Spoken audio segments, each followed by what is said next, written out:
क्या तुमने कभी गौर किया है, कुछ लोग बिना कुछ कहे ही अपने आसपास का माहौल बदल देते हैं।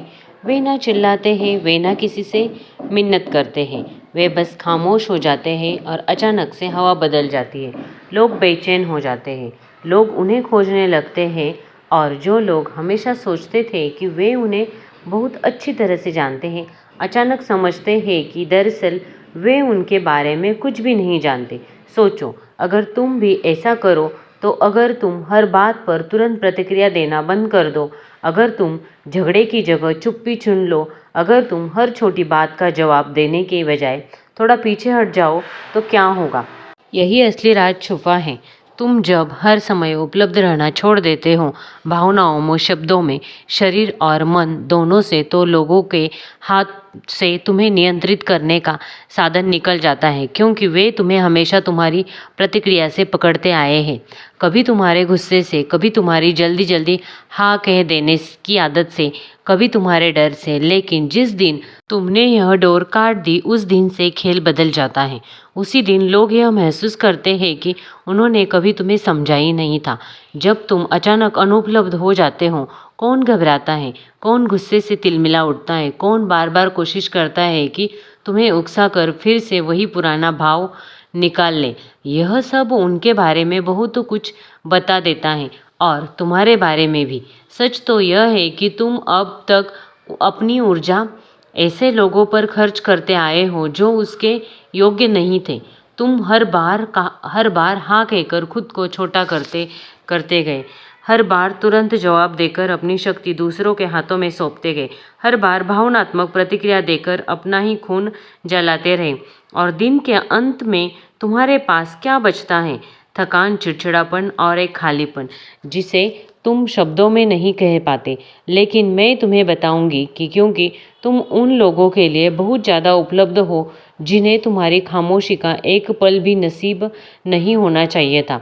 यह जो है कह रही हूँ, इसका अर्थ यह नहीं है कि तुम दुनिया से मुंह मोड़ लो। इसका अर्थ यह है कि तुम पहले खुद को चुनो। महान संतों ने कहा है, सच्चा अनुशासन है स्वयं को पहचानो। तो जब तुम स्वयं को पहचानोगे, तभी तुम समझ जाते हो कि चुप्पी हजार बहसों से ज़्यादा ताकतवर है। तुम्हारे भीतर एक नई शक्ति जन्म लेती है जब तुम पीछे हटते हो, भागने के लिए नहीं बल्कि होश में आने के लिए। तो वह पीछे हटना एक तपस्या बन जाता है। तो अब मैं तुमसे पूछती हूँ कि तुम कब दूसरों की भावनाओं के बंधे रहोगे? कब तक हर बार कठपुतली की तरह नाचते रहोगे? कोई तुम्हारे घाव पर हाथ रखे। क्या अब समय नहीं आ गया है कि तुम अपने उन डोरियों को काट दो? थोड़ा रहस्यमय बन जाओ, क्योंकि जिस दिन तुम हमेशा उपलब्ध रहना बंद कर दोगे, उसी दिन से सब कुछ बदलना शुरू हो जाएगा। बचपन से हमें यही सिखाया गया है कि हमेशा हाँ बोलो, सबको खुश रखो, जल्दी जवाब दो, लोग नाराज ना हो जाए। और धीरे धीरे हमें यह भ्रम दिया गया है कि हमारी कीमत सिर्फ इसी में है कि हम कितने उपलब्ध हैं। लेकिन असलियत बिल्कुल उल्टी है। बहुत ज़्यादा उपलब्ध होना कोई पुण्य का काम नहीं है, यह तो कैदखाना है। जितना तुम उपलब्ध हो जाते हो, उतना ही तुम दूसरों के हाथों का खिलौना बन जाते हो। लोग तुम्हें एक बटन की तरह इस्तेमाल करते हैं। जब ध्यान चाहिए तब दबा देते हैं, और जब दिल बहल गया तब तुम्हें ढूंढ लेते हैं, दूसरा कोई ढूंढ लेते हैं और तुम्हारे साथ कांटेक्ट बंद कर देते हैं। जब उन्हें सहारा चाहिए, तुम्हें याद कर लेते हैं, और काम पूरा होने के बाद तुम्हें किनारे पर रख देते हैं। कितनी बार तुमने सिर्फ इसीलिए मुस्कुराया क्योंकि तुम ना कह नहीं पाए? कितनी बार तुमने थकान के बावजूद जवाब दिया, और क्योंकि डर था कि कोई राज ना हो जाए? कितनी बार तुमने अपनी सच्ची भावना छुपा ली सिर्फ इसीलिए कि कोई तुम्हें ठुकरा ना दे? यही है आत्मत्याग, यही है खुद से धोखा, और यही है वह जाल जिसमें आप आज ज़्यादातर लोग फंसे हुए हैं। यहाँ तक कि हमारे ऊर्जा भी असीमित नहीं है। हर प्रतिक्रिया हमारे भीतर से कुछ निकाल लेती है, और जब यही ऊर्जा बार बार व्यर्थ खर्च हो जाती है, तो हम खोखले हो जाते हैं। लोगों को तुम्हारी परवाह नहीं है, उन्हें तुम्हारी सिर्फ उपयोगिता चाहिए, तुम्हारा साथ चाहिए।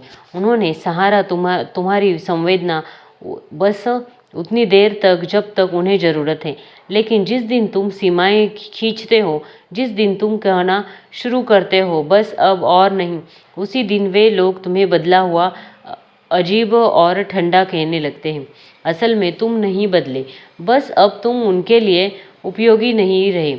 और यही सबसे बड़ा सच, जितना तुम चुप रहोगे उतना ही तुम्हारी कीमत गिरती जाएगी। क्योंकि जो चीज़ हर वक्त मिल जाए वह रद्दी कागज़ बन जाती है, किसी के लिए मूल्यवान नहीं रहती। किसी चीज़ की इज्जत तब होती है जब उसे पाने के लिए मेहनत करनी पड़ती है। और तुम जब हर समय मौजूद हो तो कोई तुम्हारी कीमत क्यों मानेगा। तो अब तुम सोचो, तुम्हारा समय किसे देना चाहिए, तुम्हारा ध्यान, तुम्हारी उपस्थिति, तुम्हारी सुनवाई किसे सच में इसके योग्य मानते हो। और उससे भी ज़्यादा ज़रूरी सवाल है, कौन तुम्हारी अनुपस्थिति का हकदार है। लेकिन इस सवाल का जवाब देने से पहले हमें समझाना होगा कि हम इतने जल्दी प्रतिक्रिया क्यों देते हैं, हम हर बार क्यों झुक जाते हैं, हमारे भीतर यह तुरंत उत्तर देने की आदत क्यों बढ़ी हुई है। इसके पीछे क्या है हमारी एनर्जी। काला सच, कहा मनुष्य का मन और कोई मशीन तो नहीं, एक ऊर्जा तंत्र है। हर विचार, हर भावना, हर प्रक्रिया हमारी आंतरिक ऊर्जा का एक हिस्सा खा जाती है। यही सवाल यह है कि क्या तुम तय करने को कि तुम्हारी ऊर्जा कहाँ खर्च हो, या फिर दुनिया तय कर लेती है कि तुम किसी की बेकार सी आलोचना का जवाब देने लग जाते हो। जब तुम किसी की उकसाहट पर तुरंत फट जाते हो, जब तुम लोगों को खुश करने में लगे रहते हो जो तुम्हें कोई कद्र नहीं देते, तो दरअसल तुम अपनी जीवन ऊर्जा वही लुटा रहे हो जहाँ तुम्हें कुछ वापस नहीं मिलने वाला। युग ने कहा था, जिसका तुम विरोध करते हो वह और मजबूत हो जाता है। सोचो, जब तुम बार बार प्रतिक्रिया करते हो तुम उसी जाल में फंसते जाते हो। यही वजह है कि बहुत से लोग हमेशा थके हारे रहते हैं। वे कमज़ोर नहीं होते, बस उनकी ऊर्जा गलत जगह पर बह जाती है। और जब इंसान लगातार थका रहता है तो वह असुरक्षित हो जाता है। याद रखो, थका हुआ इंसान शेर नहीं होता, वह शिकार बन जाता है। ऐसे लोग तुरंत पहचान लिए जाते हैं जो तुम्हारी थकान, तुम्हारी बेचैनी, तुम्हारी हर बात पर प्रतिक्रिया देने की आदत का फ़ायदा उठाते हैं। वे जानते हैं कि तुम हर बात पर जवाब दोगे, वे जानते हैं कि तुम्हें ना कहना नहीं आता, वे जानते हैं कि तुम सबका बोझ उठाते रहते हो। इसीलिए वे तुम्हारे कंधों पर अपना बोझ उठाते डाल देते हैं। लेकिन युग ने यह भी कहा सच्चा कि मन वही है जो ऊर्जा को भीतर बचा कर रख सके। इसका मतलब है ना, कहना सीखो कि बिना अपराध बोध के चुप रहना सीखो, बिना डर के देखना सीखो प्रतिक्रिया देने से पहले। क्योंकि असली ताकत प्रतिक्रिया में नहीं, बल्कि सही समय पर सही कदम उठाने में है। कितनी बार तुम पूरी रात सो नहीं पाए किसी अधूरी बातचीत को सोचते हुए, कितनी बार तुम घंटों यह सोचते रहे, मुझे क्या कहना चाहिए था, उसने ऐसा क्यों कहा, मैंने जवाब क्यों नहीं दिया। यह सब ऊर्जा या रिवाज है, तुम्हें बीते हुए साये को जिंदा रखते हो और वही तुम्हें खींचते रहते हैं। ऊर्जा एक ढाल है, जब तुम इसे बचाते हो तो तुम्हारी उपस्थिति अपने आप सम्मान खींचती है। तुम्हें कमरे में प्रवेश करो और बिना कुछ कहे भी लोग तुम्हारी खींच जाए। यह तभी होता है जब तुम्हारी ऊर्जा भीतर सुरक्षित हो। लेकिन अगर ऊर्जा बिखरी हुई है तो तुम नज़रअंदाज कर दी जाते हो, तुम्हारी आवाज़ भी असर नहीं करती, तुम कमज़ोर और टूटे हुए लगते हो। तो जरा देखना शुरू कीजिए, कौन सी बातें तुम्हें उकसा देती हैं, कौन से शब्द तुम्हें अपना धैर्य खोने पर मजबूर कर देते हैं, कौन से हालात तुम्हें बार बार खींचकर पुराने पैटर्न में डाल देते हैं। यही तुम्हारे सबसे बड़े छेद हैं, यही से तुम्हारी ऊर्जा बाहर निकली जाती है। और अगर तुम इन बिंदुओं को पहचान लोगे तो धीरे धीरे अपनी शक्ति वापस पाओगे।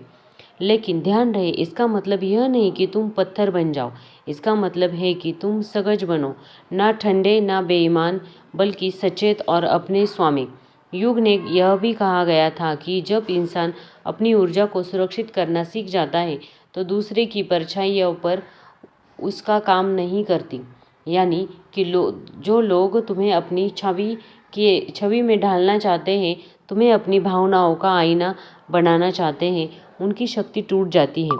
और यह वही है जहाँ खेल और गहरा हो जाता है। जो लोग हमेशा तुम्हारी दयालुता का फ़ायदा उठाते हैं, जो लोग हमेशा तुम्हारे सहारे खड़े रहना चाहते हैं, जो लोग तुम्हारे शांत होने से डर जाते हैं, असल में वे तुम्हारी ऊर्जा से पतले हैं। जैसे कोई बेल की किसी मजबूत पेड़ से लिपट कर जिंदा रहते हैं, और जिस दिन पेड़ झुकना बंद कर दे उस दिन बेल सूखने लग जाती है। इसीलिए अगली बार जब तुम किसी को ना कहो, जब तुम प्रतिक्रिया ना दो, जब तुम चुप रह जाओ, तो समझ लो कि खेल बदल रहा है। तुम्हारी अनुपलब्धता उनके लिए संकट है, और यह संकट तुम्हें भीतर झांकने पर मजबूर कर देता है। तुम्हारा चुप रहना कोई कमजोरी नहीं है, यह तुम्हारी आत्मा की शक्ति है। लेकिन यहाँ से यात्रा और भी पेचीदा हो जाती है, क्योंकि जो लोग अब तक तुम्हें इस्तेमाल करते आए हैं, वे अचानक बेचैन हो जाएंगे। वे तुम्हें उकसाएंगे, आलोचना करेंगे, तुम्हें अजीब कहेंगे। असल में समस्या तुम में नहीं है, समस्या यह है कि तुम उनके खेल का हिस्सा नहीं बन सके। और यही है अगला कदम। जब तुम सचेत चुप्पी में जाते हो, जब तुम प्रतिक्रिया देना बंद कर देते हो, तो दुनिया की सबसे गहरी चालें तुम्हारे सामने खुलने लगती हैं। मौन का खेल आधुनिक दुनिया शोर से भरी हुई लगती है। हर कोई बोलना चाहता है, हर कोई तुरंत जवाब देना चाहता है, हर कोई अपनी बात साबित करना चाहता है, इनवर अगर उस चक्कर में उसे अपनी शांति ही क्यों ना खोनी पड़े। लेकिन सच्ची शक्ति वह है कि जो शोर नहीं मचाए, बल्कि मौन में गहराई में छिपी रहे। और ध्यान से सुनो, यह मौन किसी कायरता का मौन नहीं है, यह जागरूकता का मौन है। मौन जो उपस्थित को और भी गहरा बना देता है, और वह मौन जो शब्दों से ज़्यादा कुछ कह नहीं सकता। जब तुम प्रतिक्रिया देना बंद कर देते हो, तो तुम देखना शुरू करते हो, और जब तुम देखना शुरू करते हो, तो तुम्हें वह पैटर्न नज़र आने लगते हैं जो पहले तुम्हारी आंखों में छिपे हुए थे। कितनी ही बार तुम देखते हो, वही लोग, वही परिस्थितियाँ, वही खेल बार बार दोहराए जाते हैं।